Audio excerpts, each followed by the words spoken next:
First thing we want to do is prepare our chicken. So I'm going to pound it out so it'll cook more evenly. Then I'm going to season with salt and pepper. Now you want to do this ideally a day or two before you're making your nachos so that the salt goes all the way through. But if you can do it even an hour before, that would be really helpful. I'm going to heat up some oil in a pan and fry up 2 of those breasts. The rest I'm going to use for something else later. You'll know this is working really well when you see that brown crust starting to form. I should mention this is enough chicken for 2 big trays of nachos. I'm actually making a double batch in this video. When it's done, put it in a container and cover it with aluminum foil. Let it rest for at least 10 minutes. Now to prep our pico. The first thing I'm going to do is put a paper towel in my bowl. That's going to soak up some of the juices from the tomatoes so that the pico isn't too soupy at the end. Now I'm going to dice my tomato, which means to cut into little cubes like this. And the way I'm doing that is probably not what they teach in culinary school, but it works for me. I like to keep the root intact so that it makes it easier to dice the rest of the tomato. Then I can get to the roots of each tomato at the end.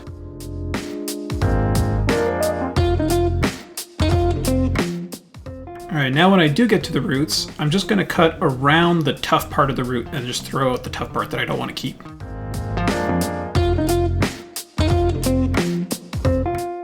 Next, I'm going to dice this white onion, which again needs little cubes.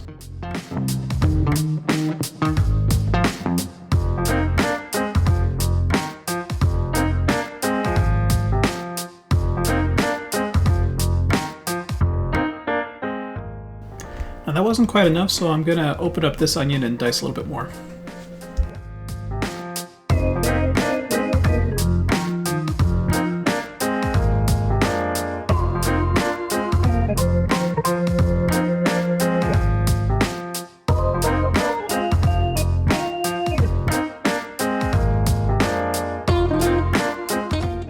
Now I realized I diced a little bit too much, so I'm going to put some aside here and keep that for later. Now I'm going to mince some jalapeno, which is the same thing as dicing, just smaller. I'm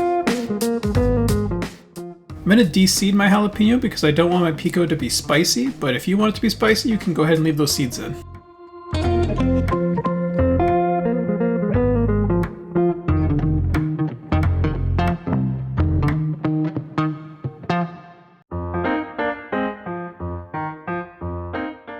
Alright, now it's time to take that paper towel out, now that it's had time to absorb some of those juices. Next, I'm going to crush some garlic.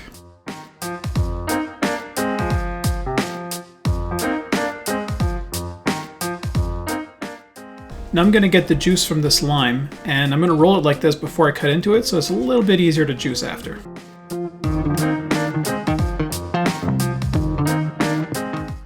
Season with salt. And then taste. See if you want to make any adjustments.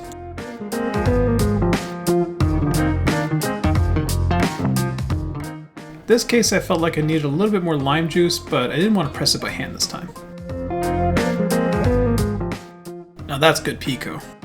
Now I'm going to grate some Monterey Jack cheese. This is a step where you can do a lot of experimentation. You can use different cheeses, you can use a blend of cheeses. Sometimes I'll put a little cheddar, but today I'm just going straight Jack. Now we've got everything ready to put the nachos together to put in the oven, but since the chicken is still resting, I'm going to get ahead of the garnish here. You can also do this while the nachos are in the oven.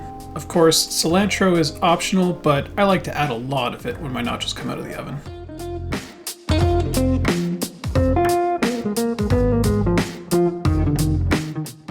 Now that the chicken's been resting for 10 minutes, it's time to dice it up.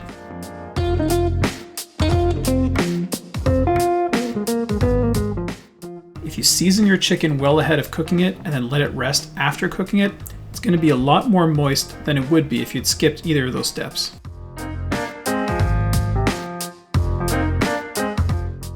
Now that the chicken's done, it's time to assemble.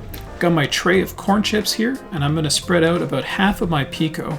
And I'm going to do half of it now before it goes in the oven and half of it later. So I've got a mix of some cooked pico and some that's nice and fresh.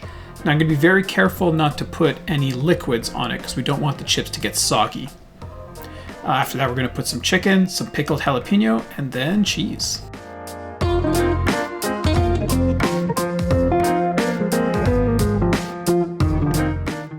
This looks awesome. I'm going to put it in a 450-degree oven for about 8 minutes or until the cheese is nice and blistered. I'm gonna add my garnish, the rest of the pico, some avocado I cut up off camera, and a bunch of cilantro.